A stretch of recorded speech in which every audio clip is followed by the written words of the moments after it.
del cual soy editora, como ya han mencionado con la señora Alexandra Barrantes, quien lamentablemente no nos pudo acompañar hoy, pero a quien aprovecho personalmente de agradecer por sus contribuciones a este excelente volumen que estamos presentando.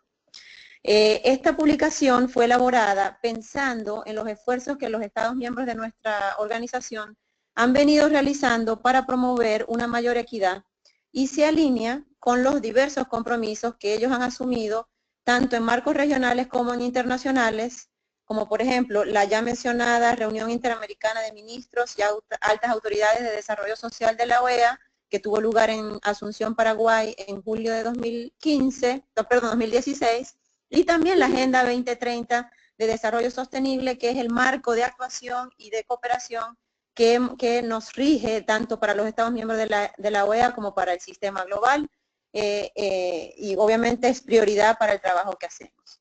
Tal como lo documenta el libro que estamos presentando, durante los últimos 15 años, muchos de los países de la región han venido adoptando políticas públicas para generar mayor inclusión y una mejor redistribución de los beneficios del crecimiento económico, con la intención de que esto se traduzca en el goce de más derechos en todas sus esferas, no solo la civil y política, sino también económicos, sociales y culturales para varias de estas medidas incluyeron la implementación de programas innovadores en cuanto a la reducción de la pobreza y de nuevas tecnologías que tomaron en cuenta su naturaleza multidimensional e intersectorial. Estoy escuchando un ruido. Los que están sumándose al seminario, por favor, apagar sus micrófonos en sus computadoras porque está haciendo ruido al resto de nosotros que estamos conectados. Por favor, muchas gracias. Como decía, en este último periodo también se tomaron medidas que incluyeron la implementación de programas innovadores en cuanto a la reducción de la pobreza, nuevas mediciones de la pobreza desde el enfoque multidimensional. Se avanzó también en programas de protección social no contributiva para abordar a esta transmisión intergeneracional de la pobreza, en parte debido a que millones de personas no se encontraban cubiertas por los sistemas de seguridad social, dada su informalidad. Y paralelo a esto también vimos avances importantes en cuanto al acceso a la educación, a la salud, especialmente de poblaciones históricamente excluidas. Ahora, a pesar de todos estos logros, todavía persisten deudas importantes que requieren que los estados se aboquen, se enfoquen, pongan prioridad al diseño, implementación y evaluación de políticas que generen inclusión y que ojalá nivelen el piso para el ejercicio de derechos por parte de toda la ciudadanía. En este sentido, queremos que esta publicación que estamos lanzando sirva para poner luz y reconocer estos avances, porque así hacemos en el libro un balance de los progresos que se han dado, pero también aportar para continuar impulsando el debate político y social acerca de experiencias, desafíos, lecciones aprendidas a lo largo de estos años. Aunque pareciera que este tema es priorizado en las agendas públicas nacionales y regionales, y creo que ha habido, y así lo demuestra el volumen, un aumento en el gasto o en la inversión social, debemos seguir con este debate, este diálogo para mantener los progresos que se han logrado y ojalá seguir avanzando. Y esto principalmente porque ya está más que demostrado que nuestra región continúa siendo una de las regiones más desiguales y el tema de la desigualdad pareciera que está informando y permeando todos los debates en los ámbitos de la política pública y en la política misma. Esto también toma más relevancia en el escenario de desaceleración económica que está teniendo la región, lo tuvo en 2016, parece que se mantienen niveles similares de poco crecimiento económico, y en este contexto el desafío más importante que tenemos es cómo continuar manteniendo e incrementando los esfuerzos en pos de la equidad, concretamente la inversión pública social, que permitan hacer realidad los derechos económicos, sociales y culturales de las personas, que es la agenda que nosotros movemos, y que obviamente permean en beneficios a nivel de gobernabilidad democrática. El volumen que presentamos hoy, ya lo mencioné, es el primero de una serie titulada Desarrollo e Inclusión Social, que la Secretaría de Acceso a Derechos y Equidad de la OEA, a través del Departamento de Inclusión Social, ha decidido elaborar con el fin de contribuir a la discusión regional sobre la equidad y la inclusión. El volumen ofrece un balance de algunos de los avances y agenda pendiente en materia de equidad e inclusión social en la región, así como hace un repaso por algunas de esas políticas públicas implementadas que han generado mayor inclusión social. La meta común de todas las contribuciones, superar desigualdades en todos los ámbitos de los derechos a fin de lograr sociedades inclusivas, y ustedes verán cuando tengan la oportunidad de leerlo, que esta visión es el común denominador de los contenidos de cada uno de los capítulos. El libro contiene excelentes contribuciones de expertos, investigadores y practitioners en la agenda social y de derechos. Varios de los artículos que presenta el volumen señalan la importancia de la adopción de un enfoque de derechos en la política pública en materia de equidad y de inclusión social, y argumentan desde diversas perspectivas que el enfoque de derechos fortalece y recuerda a los estados sus obligaciones hacia los sujetos titulares de los derechos, a saber, los ciudadanos. En este sentido, el volumen deja claramente sustentado que el enfoque de derechos aporta a los gobiernos de la región un marco conceptual, un marco jurídico y también herramientas que permiten establecer una vinculación directa entre las obligaciones contenidas en los instrumentos jurídicos de derechos humanos para precisar el alcance, contenido y recomendaciones sobre las mejores formas de cumplir con las obligaciones de cada derecho. En la primera parte del libro contribuyen las dos expertas que hoy nos acompañan en el lanzamiento del libro el día de hoy, en indicadores de progreso para medir derechos sociales, un nuevo escenario para las políticas públicas en América Latina, así se titula el capítulo. Laura Pautasi, la presidenta de nuestro grupo de trabajo del Protocolo de San Salvador, discute el reto que enfrentan los países de la región en materia de garantizar el goce de los derechos económicos, sociales y culturales, y profundiza sobre un baluarte de nuestra región, el sistema de indicadores asociados al Protocolo de San Salvador, definiendo en su artículo las categorías conceptuales que se contemplan, así como también los principios transversales a esta herramienta teórico-metodológica de seguimiento de derechos. Por su parte, Laura Elisa Pérez Gómez, también miembro de este grupo de trabajo, vincula y hace un maravilloso trabajo vinculando la agenda de derechos económicos, sociales y culturales al plan de acción de la Carta Social de las Américas y a su vez las vinculaciones, los puntos en común con los objetivos de desarrollo sostenible. Y en este punto creo que el poder haber logrado hacer estas vinculaciones conceptualmente hablando va a fortalecer sin duda los esfuerzos que todos venimos haciendo desde cada ámbito en mover esta agenda, y bueno, ya la doctora Pérez nos va a explicar un poquito más en detalle durante el seminario cuáles son esos puntos en común. El resto del volumen cubre temas asociados a la política fiscal y la equidad en América Latina, de la autoría de la profesora Nora Lustig de la Universidad de Tulane, quien nos honra con una contribución, con un capítulo a esta publicación, y ella hace un análisis de los sistemas tributarios en 13 países de la región, buscando analizar el impacto de los impuestos y el gasto en la desigualdad y en la pobreza en los países. También en su artículo propone una hoja de ruta para los gobiernos, instituciones multilaterales y organizaciones no gubernamentales en sus esfuerzos por construir sociedades más equitativas. Otro artículo en una temática similar está a cargo de dos profesores de la Universidad de Curitiba en Brasil, Marcio Carlomagno y Fran Espinosa, que se enfocan también en el gasto social, pero profundizan haciendo un análisis político de las decisiones de los partidos en la destinación de este gasto público. Es muy interesante también el arista de análisis que ofrecen estos colegas desde Brasil.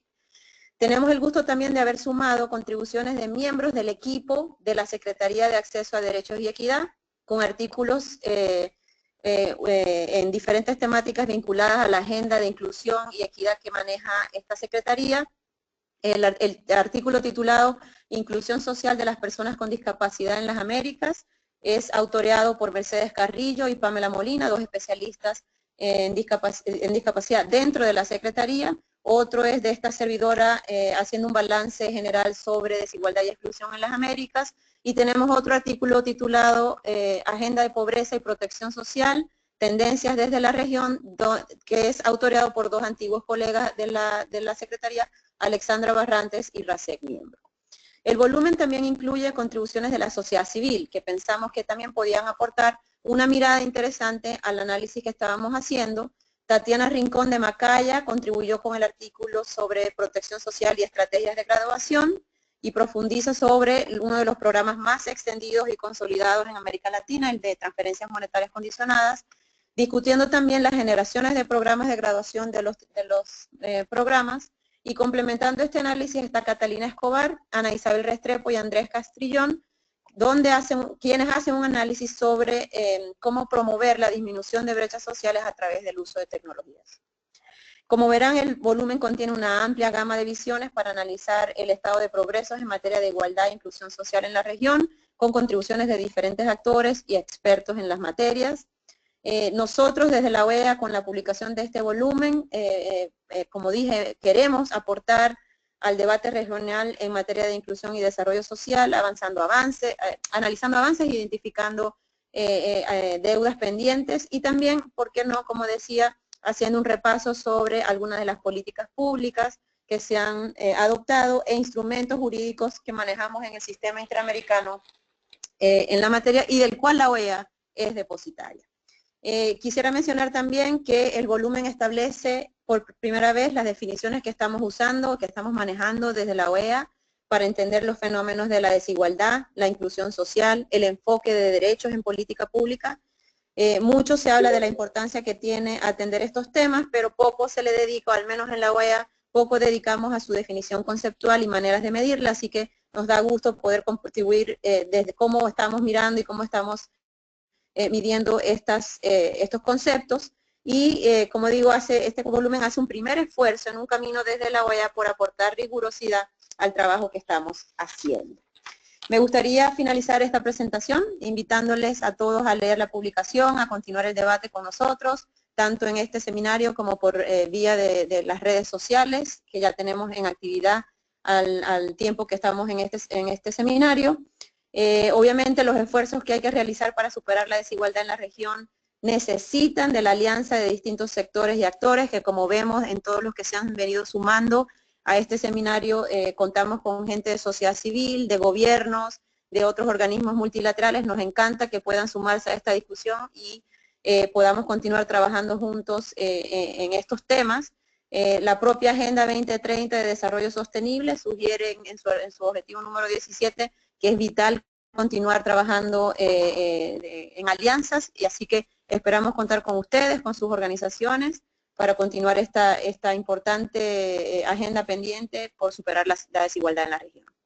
Así que con esto deseo un exitoso seminario y estamos pendientes entonces para las siguientes presentaciones. Bueno, muchas gracias, doctora Muñoz Pogosian. Y ahora vamos a invitar a la doctora Laura Pautasi a hacer su presentación. Le voy a pedir entonces a la doctora Pautasi que abra su micrófono. Nuevamente le pido al resto de los asistentes que por favor tengan a bien tener cerrado su micrófono, así evitamos los problemas de eco. Quisiera, antes de brindarle la palabra a la doctora Pautasi, comentar que bueno, su artículo es Indicadores de Progreso para Medir Derechos Sociales, un nuevo escenario para las políticas públicas en América Latina, y comentar que la doctora Pautasi pertenece al Instituto de Investigaciones Jurídicas y Sociales, AL Gioja, Facultad de Derecho, Universidad de Buenos Aires, es experta independiente del Grupo de Trabajo para el Análisis de los Informes Nacionales previstos en el Protocolo Adicional a la Convención Americana sobre Derechos Humanos en materia de derechos económicos, sociales y culturales, Protocolo de San Salvador. Habiendo dicho esto, entonces esperamos que la doctora Pautasi pueda comenzar su presentación. Doctora Pautasi. Muy buenas tardes desde Buenos Aires, Argentina. Muchas gracias a la División de Inclusión Social de la OEA, a cada una de sus integrantes y a quienes estamos participando de este seminario. En primer lugar, muchas gracias por la invitación a participar dentro de esta importante publicación que, como expresara la doctora Betilde Muñoz, abre una serie de publicaciones que ojalá vayan incrementándose y vayan contribuyendo a este tan necesario debate que debemos darnos en la región sobre equidad e inclusión social. Y para ello, en nuestro caso, como integrantes de uno de los mecanismos que es sumamente necesario en el campo de los avances para la equidad e inclusión social de poder difundir los valores que se han podido avanzar,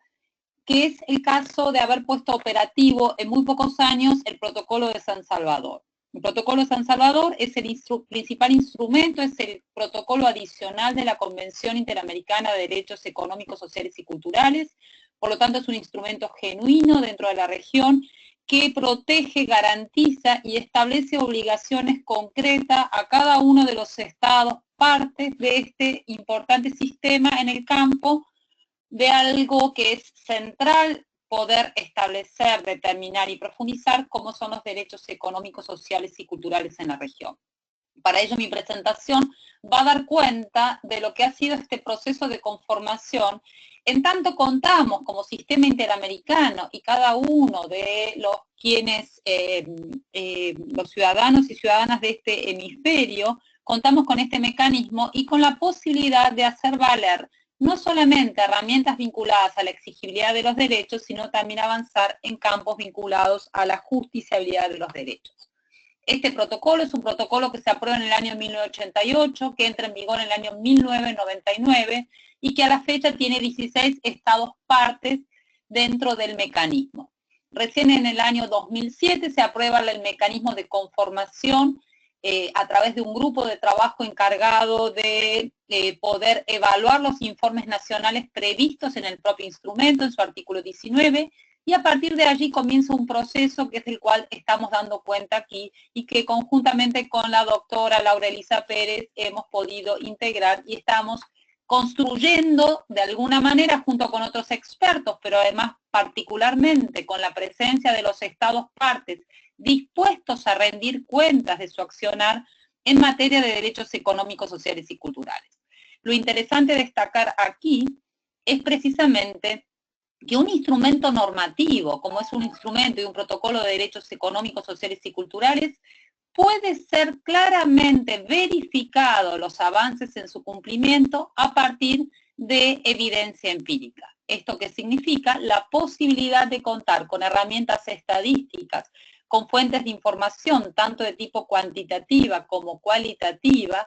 para poder no solamente manifestar o ver ciertos compromisos legales, cierta incorporación jurídica o ciertos planes de igualdad y de desarrollo en el campo de las políticas sociales, sino que precisamente esta herramienta, que son los indicadores de progreso, nos van a permitir medir, pero además también verificar, y esta verificación reiterarla a lo largo del tiempo para poder medir efectivamente que se ha avanzado en términos de progresividad en el cumplimiento de los derechos a lo largo de todo un proceso de monitoreo sostenido en el tiempo.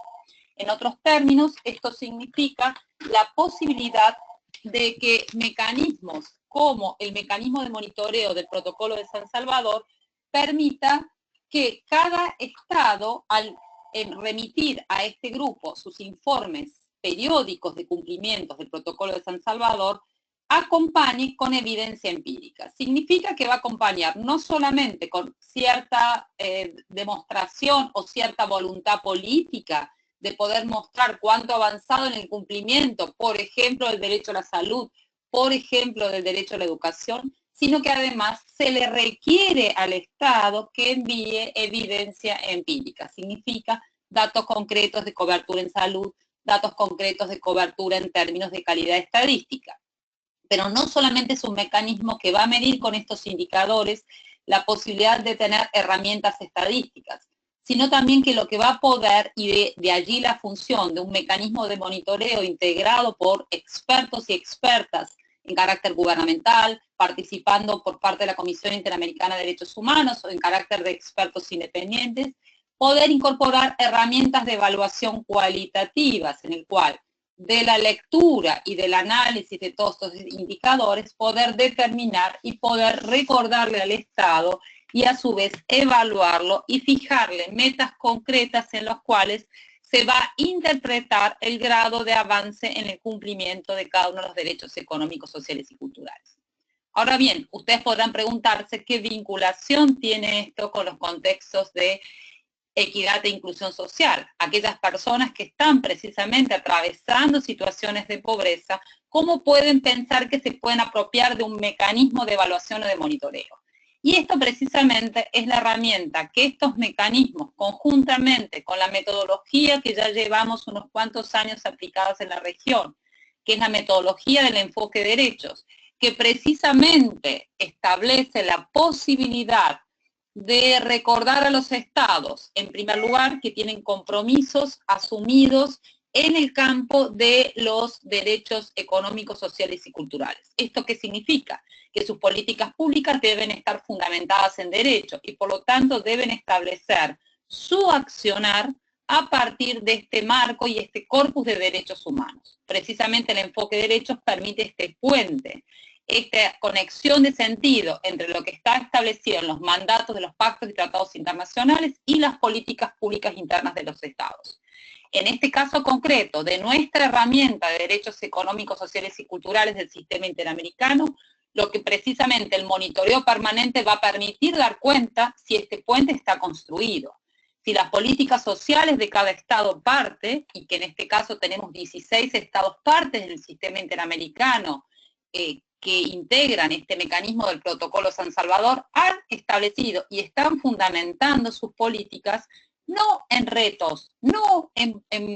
decisiones o en fundamentaciones de valor, sino efectivamente en derechos económicos, sociales y culturales.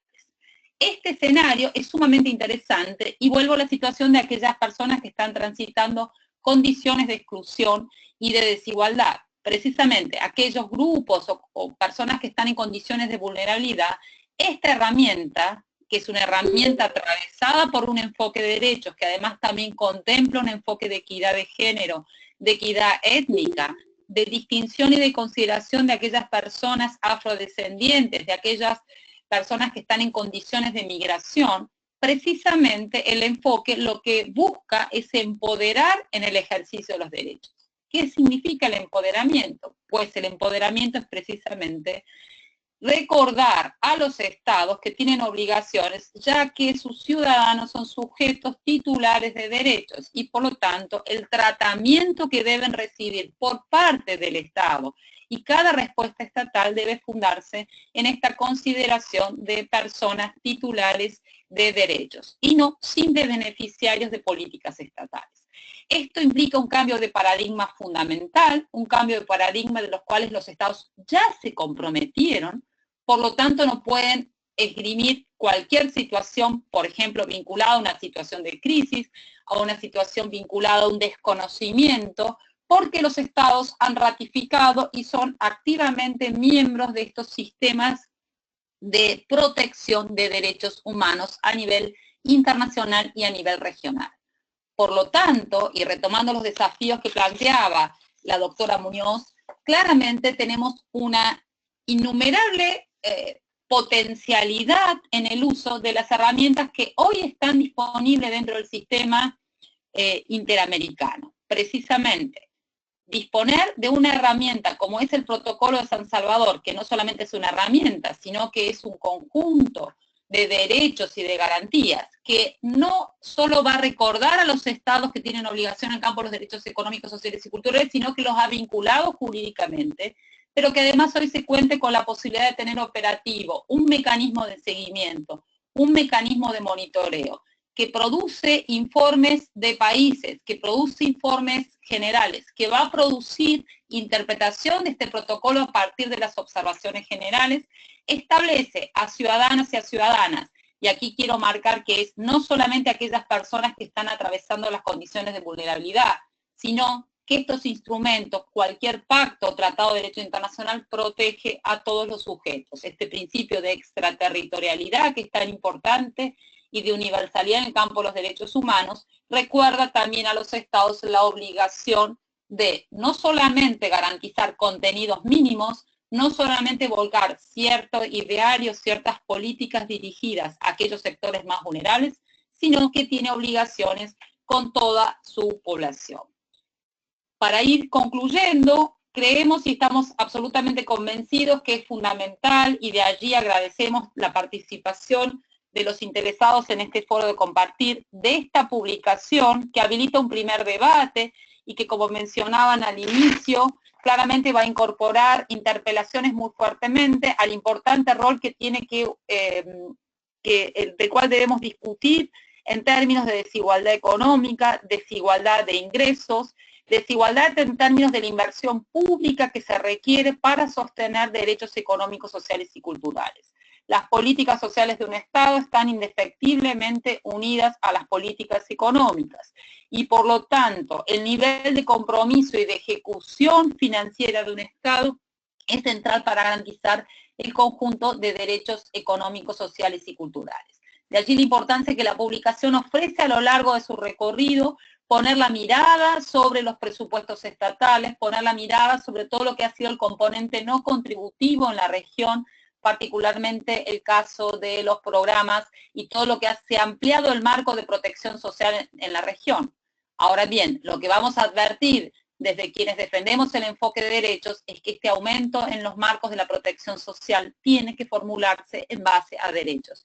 Tiene que construir esta vinculación entre sujetos titulares de derechos y respuestas estatales acordes para estos sujetos titulares de derechos. Hay que abandonar, y esto es parte de lo que el grupo de trabajo del Protocolo de San Salvador recuerda a los estados en sus informes, en los diálogos permanentes que tiene con el Estado, que hay que abandonar la idea de beneficiarios, hay que abandonar la idea de una asistencia estatal para dar paso de manera firme y sostenida a lo largo del tiempo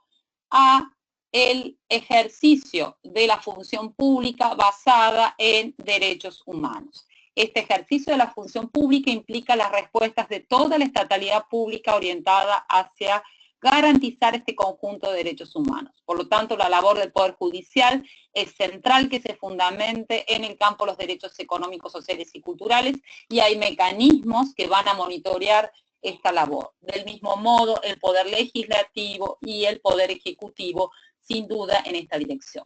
Hablar de derechos económicos, sociales y culturales es hablar de obligaciones positivas y obligaciones negativas por parte del Estado. Las negativas siempre han sido las más fáciles de identificar. Es la no interferencia del Estado, el no impedir que una persona acceda al sistema educativo.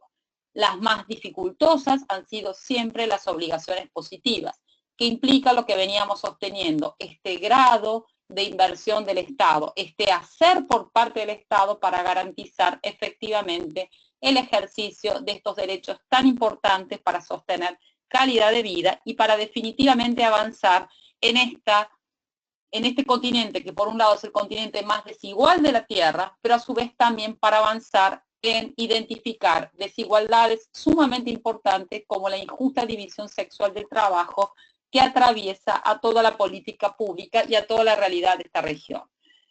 La medida, y con esto concluyo, en el cual herramientas como las que hoy dispone el sistema interamericano de tener mecanismos de monitoreo, uno de ellos es el caso del Protocolo de San Salvador, pero también hay mecanismos de monitoreo como la Convención contra la Discapacidad y también mecanismos de monitoreo como las expertas que van a monitorear el cumplimiento de la Convención de Belén do Pará, que es la convención que va a garantizar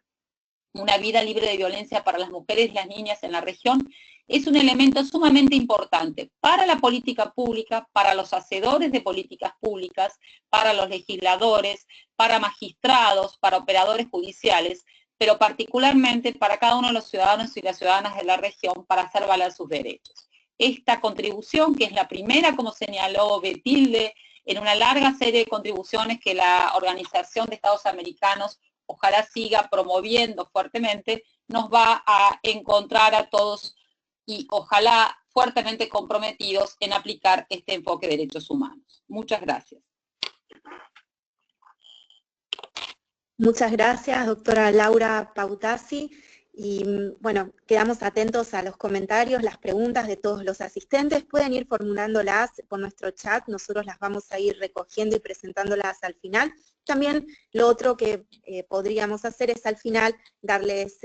la palabra. Entonces vamos viendo cómo se da esa dinámica, pero ahora quisiera dar paso a la doctora Laura Elisa Pérez, quien va a ser nuestra próxima presentadora. Ella es autora de uno de los artículos del libro que se llama Aportes de los Indicadores de Progreso del Protocolo de San Salvador para el seguimiento al Plan de Acción de la Carta Social de las Américas y a los Objetivos de Desarrollo Sostenible. La doctora Laura Elisa Pérez es investigadora del Programa Universitario de Derechos Humanos de la Universidad Nacional Autónoma de México y es experta independiente del Grupo de Trabajo para el Análisis de los Informes Nacionales para el Protocolo de San Salvador. Entonces, sin más, le damos la palabra a la doctora Laura Elisa Pérez.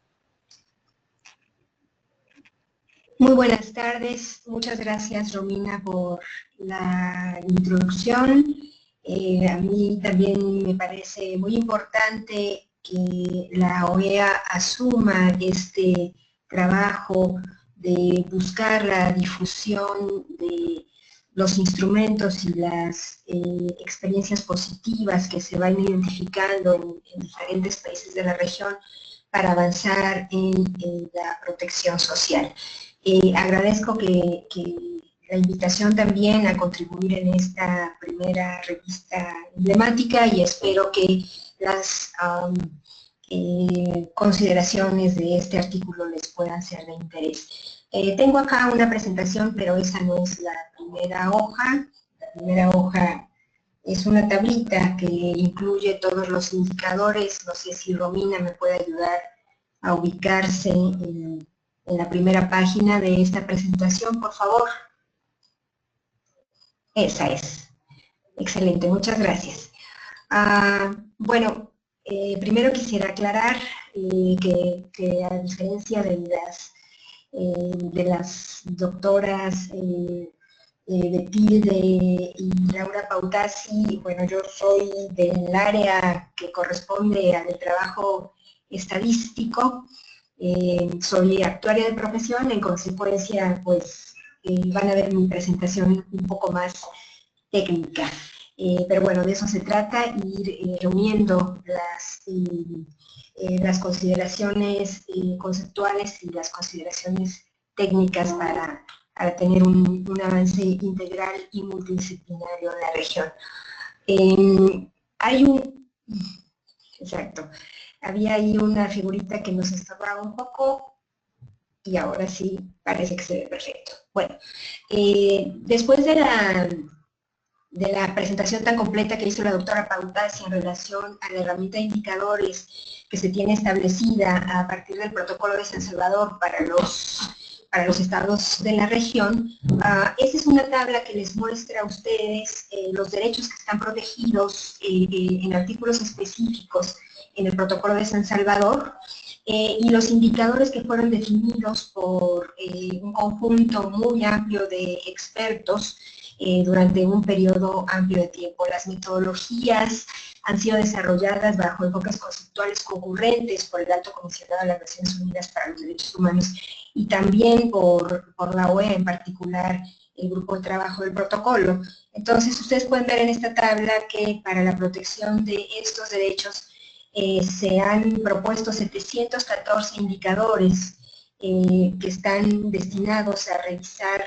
las medidas que los estados han establecido para satisfacer y garantizar cada uno de los derechos señalados: salud, educación, seguridad social, alimentación adecuada, medio ambiente sano, derecho al trabajo y derechos sindicales y también los derechos culturales, de manera tal que a partir de esta herramienta se tiene consolidado un conjunto muy amplio de evidencias, no solamente un conjunto amplio de listado de acciones que los estados están proponiendo, sino incluso evidencias de cómo se va avanzando en la satisfacción de estos derechos. Precisamente considerando la fortaleza de esta metodología establecida para el protocolo de San Salvador, nosotros sostenemos que el mecanismo de seguimiento para la implementación del protocolo va a permitir consolidar esta plataforma de información y que este instrumento de medición de avances en derechos humanos vía indicadores permitirá ser utilizado para impulsar de manera coordinada el plan de acción de la Carta Social de la OEA, así como para dar seguimiento a la Agenda 2030 de Objetivos de Desarrollo Sostenible mediante indicadores ya establecidos en cada país. ¿Podemos ver la siguiente, por favor?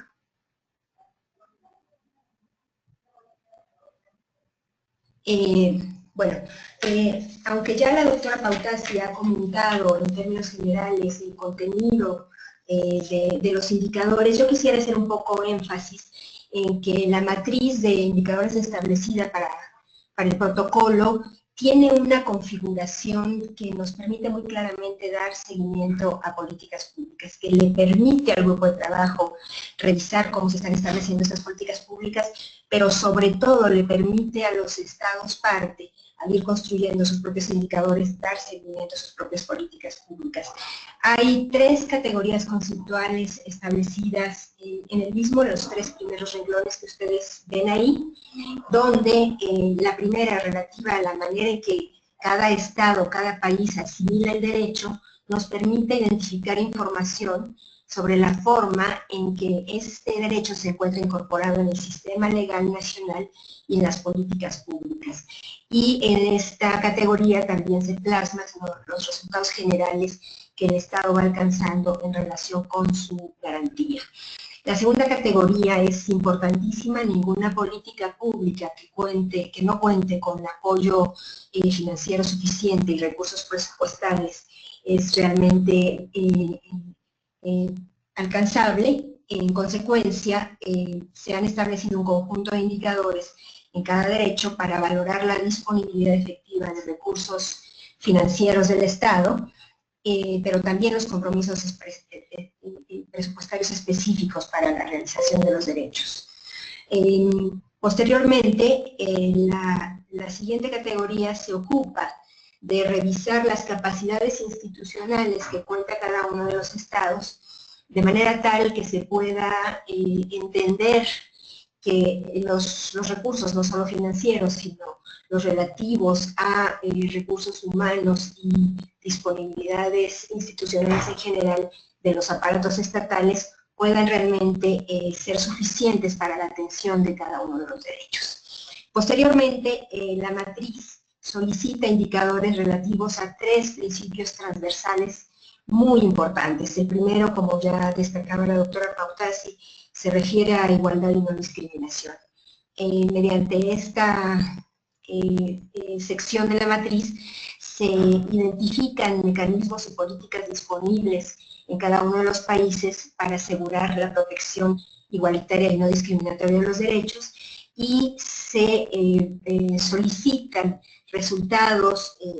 relativos al impacto que estas acciones tienen para ir disminuyendo las brechas en la población vulnerable o en la población que sufre algún tipo de discriminación.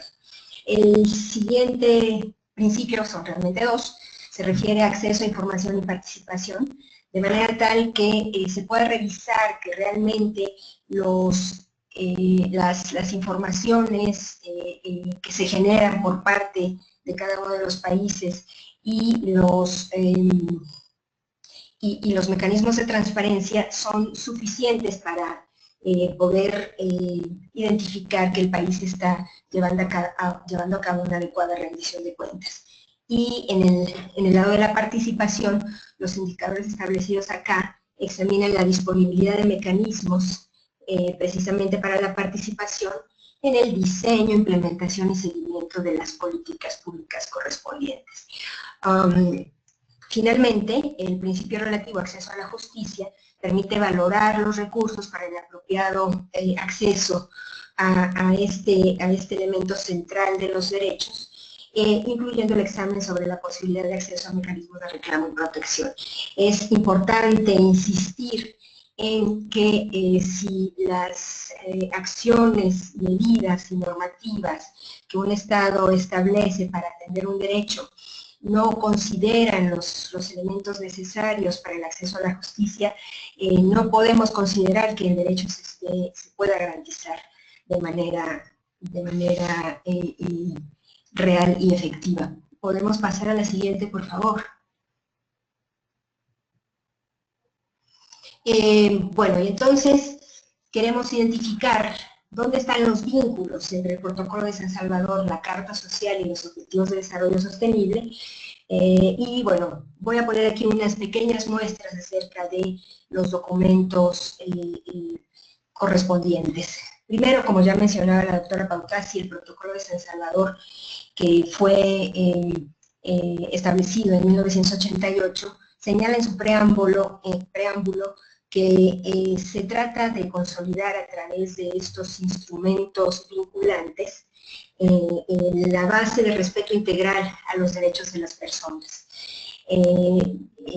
Por supuesto, el régimen democrático representativo, así como el derecho de los pueblos al desarrollo. Es decir, a pesar de que en el sistema universal se contaba ya con el protocolo internacional de derechos económicos, sociales y culturales, perdón, el pacto internacional,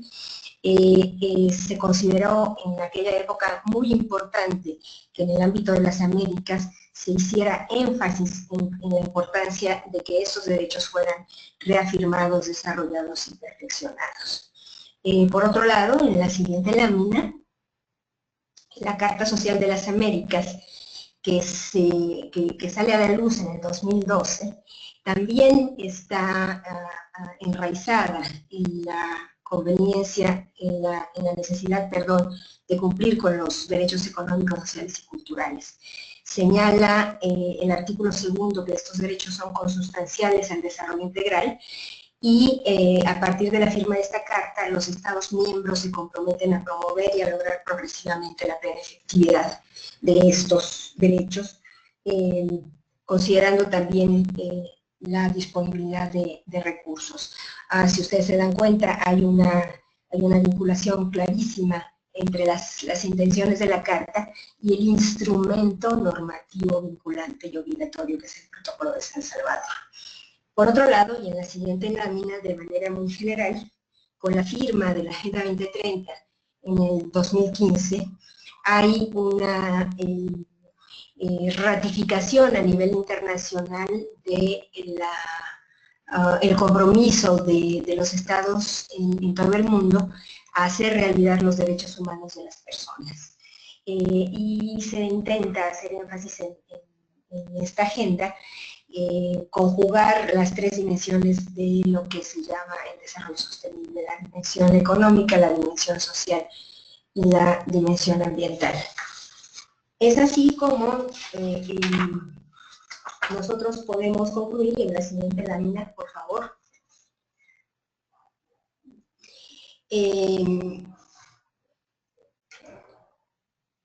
Que estos procesos, para poder llevarse a cabo, necesitan contar con elementos estratégicos que estén siendo llevados a cabo por cada uno de los estados. En primer lugar, consideramos que las condiciones normativas y mecanismos institucionales que se establezcan en cada país para cumplir con sus obligaciones en materia de derechos deben de ser claras y firmes. Y segundo, que se cuente con información suficiente para valorar alcances, coberturas y contenidos de las mismas estrategias, planes y programas y de diferentes actividades e intervenciones que los estados llevan a cabo. Y precisamente este tipo de validación de información empírica disponible por parte de los estados es la que pretende realizar el protocolo de San Salvador a través de los indicadores establecidos para el seguimiento del mismo.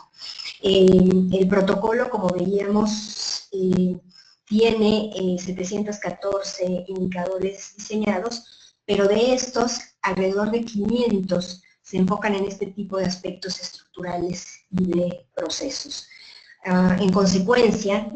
lo que podemos afirmar es que a partir de aproximadamente el año 2019, los estados estarán ya entregando datos para la mayoría de los 700 indicadores que se solicitan en el protocolo, y de esta forma contaremos con una masa crítica de información que nos va a permitir valorar con detalle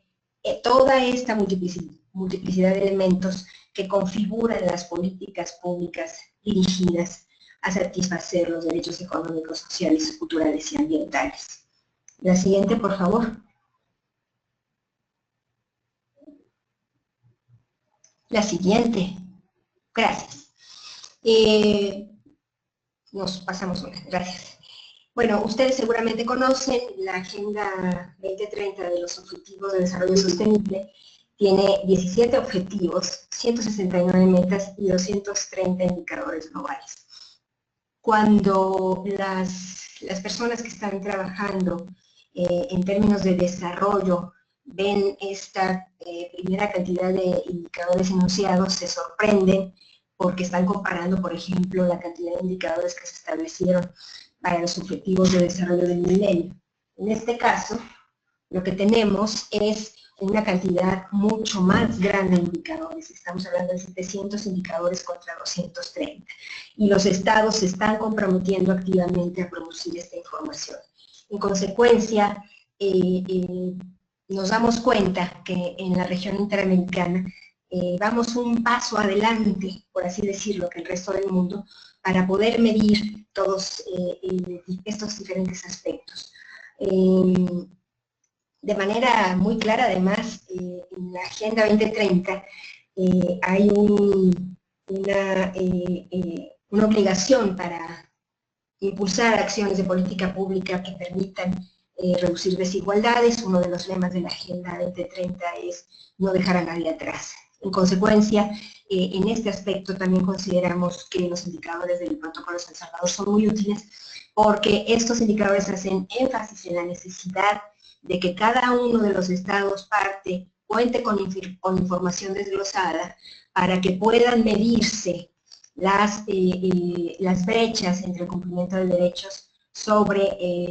la situación promedio nacional que siempre nos pinta resultados mucho más halagueños en relación con lo que está pasando con grupos tradicionalmente excluidos como son poblaciones indígenas, poblaciones en situación de pobreza, y también medir las situaciones que nos permitan ir encaminando las acciones de mejor manera al logro, por ejemplo, de la equidad de género, o buscar identificaciones de exclusión en relación con grupos de edad, o en relación con personas con discapacidad. Toda esta información se está ya solicitando por parte del Grupo de Trabajo del Protocolo de San Salvador, y los estados están estableciendo planes, al menos eso es lo que les estamos pidiendo, que establezcan planes para poder ir contando con esta información desglosada. La siguiente, por favor. En este cuadro se muestra cómo de manera un poco más clara, pero de manera muy sintética, cómo los propósitos generales que guían al Protocolo de San Salvador, el Plan de Acción de la Carta Social de las Américas y la Agenda 2030 se están interrelacionando. Es un primer cuadro trabajado para efectos de este artículo. Yo puedo comentarles que en el grupo de trabajo seguimos impulsando el análisis de cómo utilizar de mejor manera los indicadores establecidos en el protocolo para el acercamiento más claro a la Agenda 2030, simplemente porque en la Agenda 2030 hay de entrada una atención política concentradísima. Acabamos de tener precisamente en la Ciudad de México esta semana la primera reunión regional sobre cómo se van a generar mecanismos para compartir experiencias exitosas e información en toda la región. Esta reunión fue promovida por la CEPAL y lo que intenta es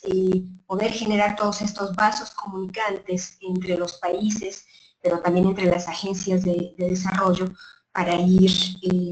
avanzando en el cumplimiento de los objetivos. Y por supuesto, estamos también convencidas de que si podemos aprovechar la información que se genere para dar seguimiento al Protocolo de San Salvador e impulsar este protocolo desde la Agenda 2030, también vamos a lograr una revaloración del protocolo y vamos a lograr también incrementar la posibilidad de mayores ratificaciones de los países de las Américas sobre el mismo. No entro a los detalles del cuadro, las intersecciones e interrelaciones son clarísimas, los tres instrumentos buscan la mejora de la población con el cumplimiento transversal de derechos. En consecuencia, el empate entre los diferentes instrumentos es muy claro y sobre todo la posibilidad de contar con esta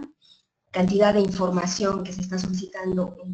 en los indicadores del protocolo es lo que nos va a enriquecer estas sinergias.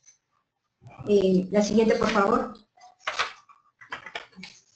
Simplemente para concluir, insistiendo en temas que ya comentó también la doctora Pautasi, no es posible diseñar, implementar y evaluar políticas públicas en general, pero en particular en materia de derechos humanos, si no se tiene evidencia empírica para valorarla. Esta evidencia también debe de estar disponible para que se lleve a cabo una vigilancia ciudadana cercana. Y en consecuencia,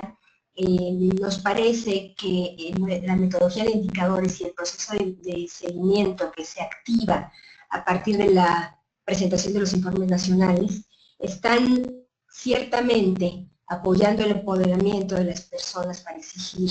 sus derechos. Porque otra de las cosas que ha hecho el grupo de trabajo es en sus recomendaciones que ustedes pueden consultar en la página del grupo, en el sitio de la OEA, es insistir en la importancia de que cada uno de los estados parte promueva la definición participativa de metas para el cumplimiento de cada uno de los derechos. Es decir, la ciudadanía, las personas en general deberían de tener la posibilidad de opinar sobre las políticas públicas que se establecen para la atención de sus propios derechos. Y en este sentido, estamos convencidas que el uso y difusión de indicadores como mecanismo de exigibilidad de derechos humanos adquiere pues un valor central porque empodera a la población al darle conocimientos clave que además van a poder eventualmente fundamentar una nueva cultura de participación. Yo aquí lo dejaría, agradezco muchísimo la posibilidad de haber participado en este webinar y agradezco la paciencia y la participación de todas y todos ustedes. Muchas gracias. Muchísimas gracias, doctora Laura Elisa Pérez. Volvemos a agradecer a cada uno de nuestros panelistas, a la doctora Betilde Muñoz Pogosian, también a la doctora Laura Pautasi. No sé si alguno de ustedes quisiera poder hacer una pregunta en voz alta, puede habilitar su micrófono. De otro modo, la verdad agradecemos muchísimo todas las preguntas que nos están llegando, que nos están mandando mensajes a los organizadores. Entonces, de no haber alguna persona que esté interesada en abrir su micrófono y preguntar, tenemos preguntas para las tres panelistas. Hemos seleccionado algunas y tenemos tiempo, vamos a continuar con otras. Espero unos segunditos, si no paso a leer las preguntas que tenemos. Yo quisiera participar, soy Marcela Suazo. Muchas gracias, adelante. Cuéntenos de dónde es también y todo. Sí, yo soy Marcela Suazo, soy la directora global del Fondo de Población de Naciones Unidas para la Cooperación Sur-Sur. Y antes, hace muchos años, fui ministra de la Mujer en Honduras. Participé también en el desarrollo del mecanismo del CONCA, del Consejo de Ministras de la Mujer de Centroamérica, para integrarse al sistema de la integración que no existía. Y quisiera dirigir mi pregunta a la doctora Laura Elisa Pérez. Doctora, no sé, en la presentación de la doctora al inicio, Pausini, vimos que uno de los indicadores era el tema de empleo y acceso a sindicalización y derechos. Y ese es un tema que desde 1988 a la fecha es un contexto totalmente distinto y además va a seguir cambiando hacia adelante. Yo diría, mi percepción, que se ha venido debilitando, no solamente para las mujeres, sino para todos, que por el otro lado tenemos un espacio en la región de países en el que están transitando sus grupos de población y de hecho hay que abrir espacio para la población joven para que desarrolle casualmente las destrezas y capacidades y además de eso tenga acceso al empleo. Pero hay además en la región una necesidad de generar ingreso que pareciera que se va a orientar hacia los países que puedan recibir industria extractiva y que posiblemente se pueda volver a concentrar entonces algunas de estas, digamos, limitaciones para acceso a derechos también en poblaciones vulnerables, ya no solamente en ciudades, sino que regresando nuevamente a lo que sería pues el área rural, medioambiental y donde está la industria extractiva. Sí, mi pregunta para usted era, ¿cómo ven estos, la posibilidad de realmente medir estos indicadores cuando algunos de ellos posiblemente hacia el futuro no necesariamente van a coincidir, digamos, con las necesidades de los países? Y cómo entonces generar algunos indicadores que nos permitan también hacer que los estados tengan un compromiso, pero que asuman el compromiso de estas poblaciones que han sido más excluidas o de las que vienen como la juventud, que ahora la vemos en muchos países más involucrada en espacios no productivos que en los productivos. Gracias. Muchas gracias, doctora Suazo. Qué bueno que está usted acá acompañándonos. Pensamos que todos estos mecanismos regionales tienen que, como decía yo hace rato, retroalimentarse para poder avanzar en compartir mejores experiencias y en proponer mejores políticas públicas. A mí me parece que el instrumento establecido desde su origen para dar seguimiento al cumplimiento de derechos vía los indicadores del Protocolo de San Salvador es un instrumento sumamente valioso. Yo le quiero comentar que aunque yo soy parte del grupo de trabajo desde 2014 y no me tocó estar directamente en la confección de los indicadores tienen una visión, y esto lo podrá complementar de manera más amplia la doctora Pautasi, que ha sido, ha tenido la camiseta y el corazón puestos en este desarrollo desde sus inicios. Son indicadores muy innovadores y muy completos. En efecto, sí, en el caso del trabajo y sindicalismo se está interpelando a conocer, digamos, la manera básica en la que OIT ha medido tradicionalmente el acceso al empleo y a las diferentes prestaciones relacionadas. Pero también hay ya visos en la misma metodología y en la misma petición de información de otros elementos importantes. Yo ligo sus comentarios a la situación que estamos viviendo a nivel mundial en relación con la robotización y eventualmente con la eliminación de muchísimos empleos que esto va a generar. Y de manera específica yo le menciono que, por ejemplo, hay entre los indicadores uno que empieza a preguntar acerca de las disposiciones legales que cuenta cada uno de los países para tener, por ejemplo, la posibilidad de contar con un acceso a renta mínima universal, que es uno de los temas que está siendo discutido ampliamente a nivel mundial en diferentes países, incluso diferentes países están tratando de hacer pruebas piloto de cómo funcionaría esto. Ese es uno de los puntos, o sea, de por sí los indicadores están pensados y desarrollados con una visión muy certera hacia el futuro porque involucraron a una cantidad de expertos importantísima. Pero además lo que tenemos considerado dentro del grupo de trabajo es que estos indicadores eventualmente tienen que ir evolucionando dependiendo de los requerimientos reales que se dan en nuestra región. De manera que dentro del grupo de trabajo no los vemos como indicadores estáticos, sino como indicadores que eventualmente van a ir mejorándose a partir de toda esta insistencia de mejoramiento en la capacidad de recoger información a través de encuestas, pero también en la insistencia que hemos hecho de mejora en relación con los registros administrativos. Y no me cabe duda que el impulso también y la necesidad de cumplir con los requerimientos de información relativos a los objetivos de desarrollo sostenible van a permitir que de manera confluyente esos instrumentos vayan mejorando. Esa sería mi respuesta de manera muy general y agradezco otra vez su presencia, doctora Suazo. Muchas gracias, doctora Laura Elisa Pérez. También a la señora Suazo, muchísimas gracias por su excelente e interesante pregunta. ¿Hay algún otro asistente que quisiera presentarnos alguna inquietud para alguna de las panelistas? Nuevamente voy a dar unos segundos para ellos, si no avanzamos con las preguntas que nos han llegado.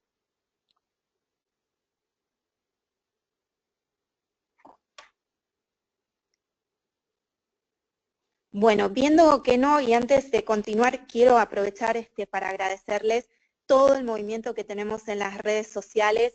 Acuérdense que nuestra cuenta de Twitter es IASPN-Ripso, con S,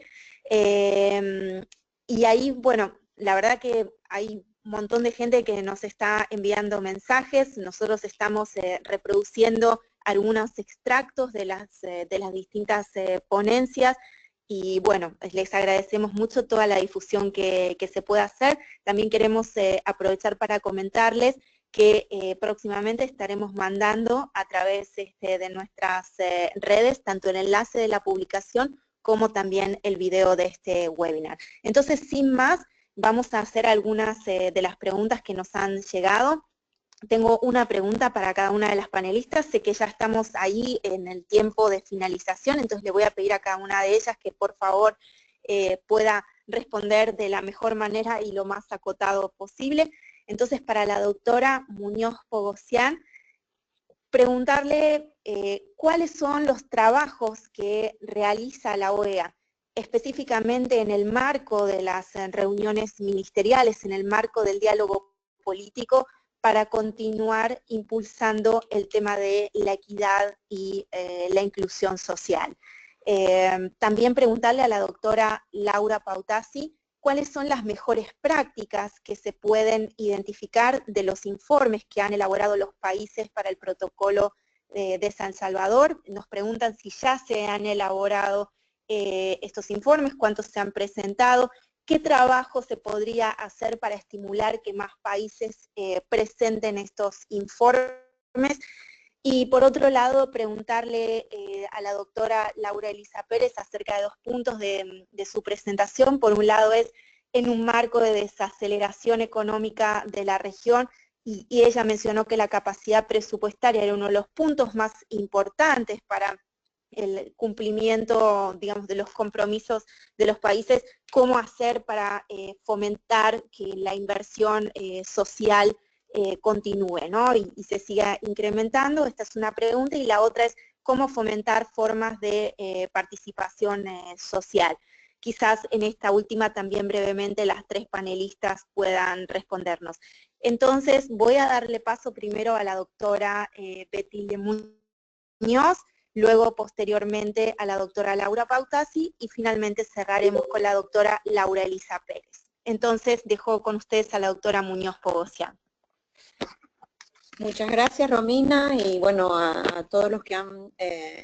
hecho preguntas desde diferentes lugares, países, y que se suman al webinario. Bueno, desde la Organización de los Estados Americanos nosotros tenemos la función de servir de Secretaría Técnica al proceso ministerial de desarrollo social que se realizó recientemente, como mencionábamos, en Paraguay, Asunción, Paraguay, en 2016, luego de haber estado un poco en pausa por 3 años. y lo que se logra a través de este trabajo de la OEA es juntar a todas las autoridades en materia de inclusión y desarrollo social, y han establecido 21 acuerdos en esta agenda de reducción de pobreza, reducción de desigualdad, y cuya función de la OEA es precisamente acompañar a los Estados miembros en la implementación de estos acuerdos, principalmente a través de esta herramienta que ya ha sido mencionada, la Red Interamericana de Protección Social, que es una herramienta de cooperación particularmente enfocada en el fomento de la cooperación sur-sur, la cooperación entre países en materia de reducción de la pobreza, reducción de la desigualdad, medición de la pobreza multidimensional, y un ejemplo muy concreto y reciente del tipo de trabajo que llevamos a cabo desde la OEA es el haber realizado en marzo de este año, en cooperación con la Universidad de los Andes, el Departamento de Prosperidad Social de Colombia y la Iniciativa por el Desarrollo Humano y Reducción de la Pobreza de Oxford, de la Universidad de Oxford, que se llama OFI, por sus siglas en inglés, un taller enfocado a representantes de los Institutos Nacionales de Estadística y los Ministerios de Desarrollo Social para prepararlos para la implementación de la medición, de mecanismos de medición de pobreza desde un enfoque multidimensional. Mencionar también quizás que además de los trabajos de diálogo político y de intercambio de experiencias y de cooperación sur-sur, somos Secretaría Técnica de una serie de instrumentos jurídicos interamericanos, uno de los cuales ha sido objeto de discusión en este seminario, el Protocolo de San Salvador, pero también desde esta Secretaría, desde la OEA, somos Secretaría Técnica a la Convención Interamericana para la Eliminación de todas las formas de discriminación contra las personas con discapacidad, que obviamente cubre la gama de derechos, no solo los económicos, sociales y culturales, sino también civiles, políticos y otros elementos en temas de accesibilidad. También desde la OEA, aunque no desde esta Secretaría, pero desde la Comisión Interamericana de Mujeres, somos Secretaría Técnica del mecanismo que da seguimiento a la Convención Interamericana para prevenir, sancionar y erradicar la violencia contra la mujer, la Convención de Belén do Pará. Y más recientemente, a partir de la aprobación en la Asamblea General de la OEA en Santo Domingo el año pasado, vamos a estar dando seguimiento a 2 instrumentos que, aunque no vinculantes, sí marcan la agenda de inclusión social y equidad para 2 poblaciones históricamente subrepresentadas, las cuales son la Declaración Americana sobre los Derechos Humanos de los Pueblos Indígenas y el Plan de Acción Regional, que aterriza la década o digamos el decenio por los derechos de las personas afrodescendientes a nuestra región. Desde la OEA también tenemos la función de acompañar estos esfuerzos. Entonces, digamos que este es el tipo de trabajo que hacemos, siempre con la idea de cada vez más buscar sinergias entre las funciones que hacemos y los enfoques temáticos que tenemos, y todos bajo este paraguas de apoyar y acompañar, ir de la mano con los estados para traducir los compromisos y obligaciones que están en toda esta serie de instrumentos jurídicos en política pública que permitan el disfrute cotidiano de estos derechos por parte de todos los ciudadanos. Muchas gracias, doctora Pogosian. Le pido por favor a la doctora Laura Pautasi si podría proceder a responder la pregunta. Sí, muchas gracias. Un gusto nuevamente, y creo que nos hemos complementado mucho con las presentaciones. En relación a la pregunta, sí, claro que hay buenas prácticas. Acabo de subir ahí en donde está el chat el link a los informes. Después, en todo caso, pedimos asistencia técnica para subirlos dentro, donde ustedes pueden acceder a los informes, tanto de los países. En la versión final hay 7 informes de estados partes que han sido ya evaluados del primer agrupamiento de derechos, que es el derecho a la salud, derecho a la educación y derecho a la seguridad social.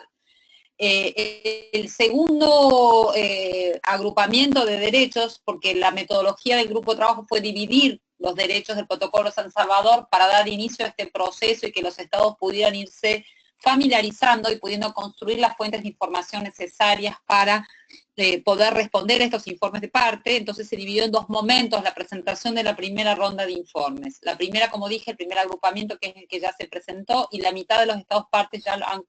enviado sus informes partes y estamos recepcionando los siguientes. El segundo agrupamiento de derechos incluye derechos laborales y libertades sindicales. En relación a la pregunta de Marcela Suazo,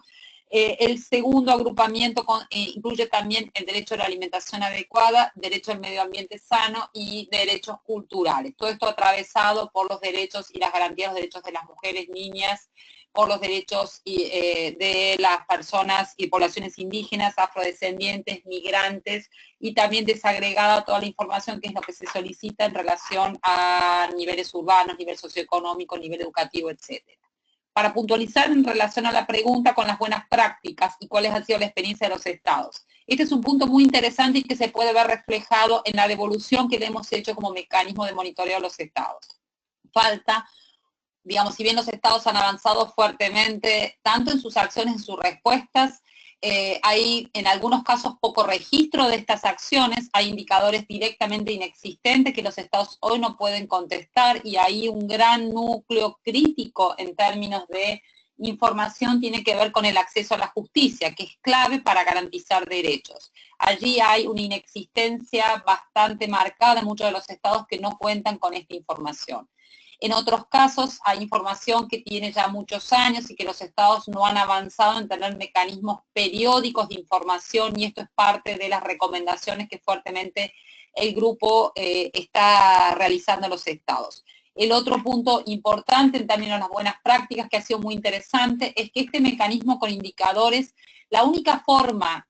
que tenga un sentido de apropiación por la parte de la ciudadanía, de la sociedad civil y de los estados, es que se haga en esta dirección, es decir, que se conforme bajo una lógica participativa y que los estados puedan celebrarlo y romper con una práctica que ha sido bastante frecuente en la región, de que se hace de manera casi unilateral las respuestas a estos mecanismos de monitoreo. Me refiero concretamente que muchas veces han sido las cancillerías que han respondido pidiendo información a cada uno de los ministerios involucrados en esta línea. Precisamente el primer y gran aprendizaje que se está haciendo de este mecanismo, y esto los estados nos han manifestado en sus informes, nos han hecho saber también al grupo de trabajo, es que han tenido que romper con esa práctica. Claramente han tenido que avanzar en conformar instancias de interacción entre las distintas direcciones, ámbitos al interior del Estado. Me estoy refiriendo a que no se puede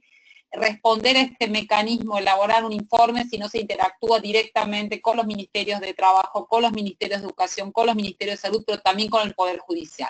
Entonces, buenas prácticas de algunos estados, ustedes los pueden ver en el link que acabo de subir, es claramente poder armar una lógica interagencial al interior del Estado, interdepartamental,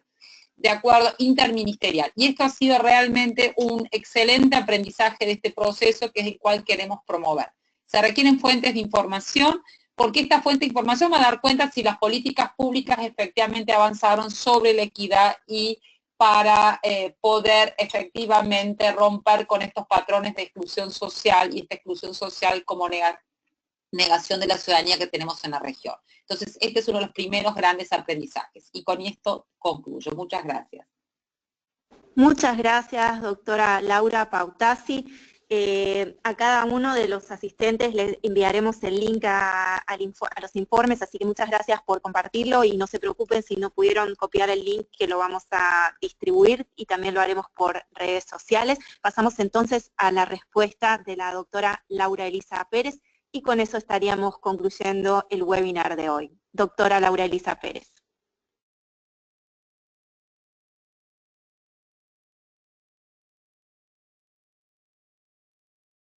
Doctora Laura Elisa Pérez, creo que nos está escuchando. Estaba hablando con el micrófono apagado. Muchas gracias. Entonces, por favor, adelante. Sí, muchas gracias. Comentaba que la pregunta es sumamente amplia y muy relevante. Sin embargo, obviamente dentro del marco de los indicadores del protocolo de San Salvador no tenemos todavía la información para retroalimentarla, pero sí en otros aspectos. La pregunta dice específicamente, para recordar a todas y todos, en un marco de desaceleración económica en la región, ¿cómo vamos a fomentar la inversión social para que ésta se fortalezca? Y bueno, precisamente aprovechando que se llevó a cabo la reunión de ODS en México, yo me permitiría comentar un par de conclusiones que se presentan en el informe anual realizado por la CEPAL en relación con el diagnóstico que se hace sobre la capacidad de los países para implementar los objetivos de desarrollo sostenible, que como ya hemos platicado aquí, tienen una transversalidad de derechos. Y bueno, lo voy a leer. Esto, como les decía, yo no tengo la información más que de esta fuente. Dice, movilizar recursos públicos para la Agenda 2030 requiere aumentar la carga tributaria, cambiar su estructura y reducir la evasión. Se considera que en la región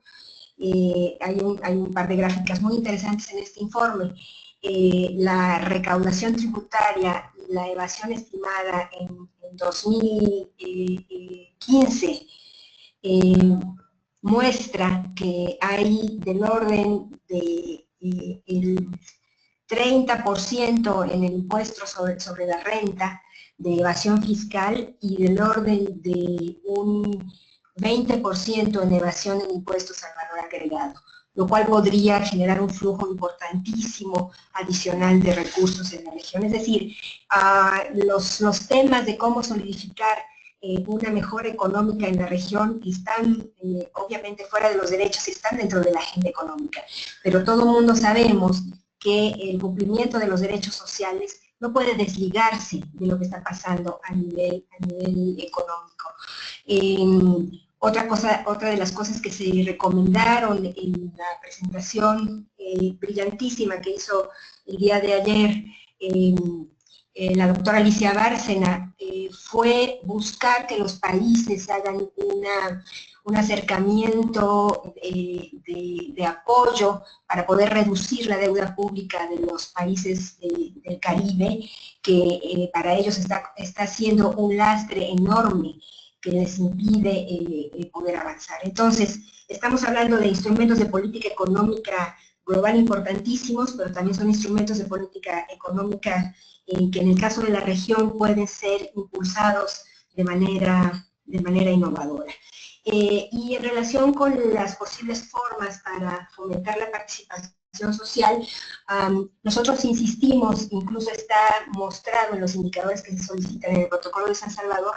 en la necesidad de que estas participaciones lleguen a institucionalizarse. De manera particular, en las investigaciones que hemos hecho en el caso mexicano, nosotros nos hemos encontrado que aunque hay ciertas participaciones institucionalizadas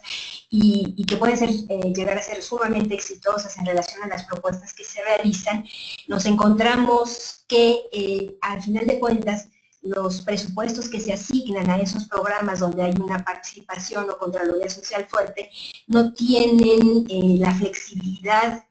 necesaria a nivel presupuestal para echar a andar las nuevas propuestas. Es decir, estamos hablando de una nueva manera de pensar en cómo se hacen las políticas públicas, donde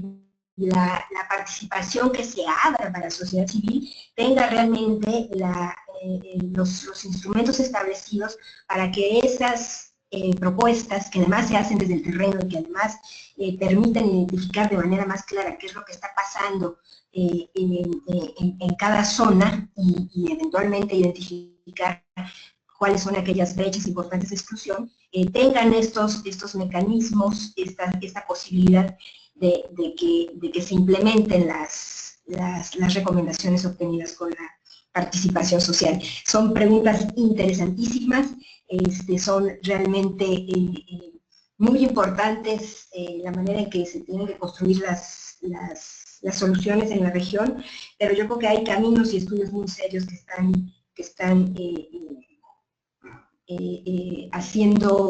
encontrando vertientes que eventualmente se puedan compartir y echarse a caminar. Muchas gracias. Muchísimas gracias, doctora Laura Elisa Pérez. Y bueno, con esto y muy puntualmente a las 4:30, entonces estamos finalizando este webinar. Les agradecemos a todas las personas que participaron por quedarse ahí todo el tiempo. Aprovechamos también para pedirles disculpas por los inconvenientes que se produjeron en el inicio. Y bueno, tenemos aquí anotados quiénes han sido los participantes y compartiremos personalizadamente con ellos, como les comentamos, el link a los informes del protocolo de San Salvador y también el link a la publicación. Quedamos entonces a disposición, por supuesto, y el video de este webinar, quedamos entonces a su disposición y hasta otra ocasión, que tengan realmente una muy buena tarde. Muchas gracias.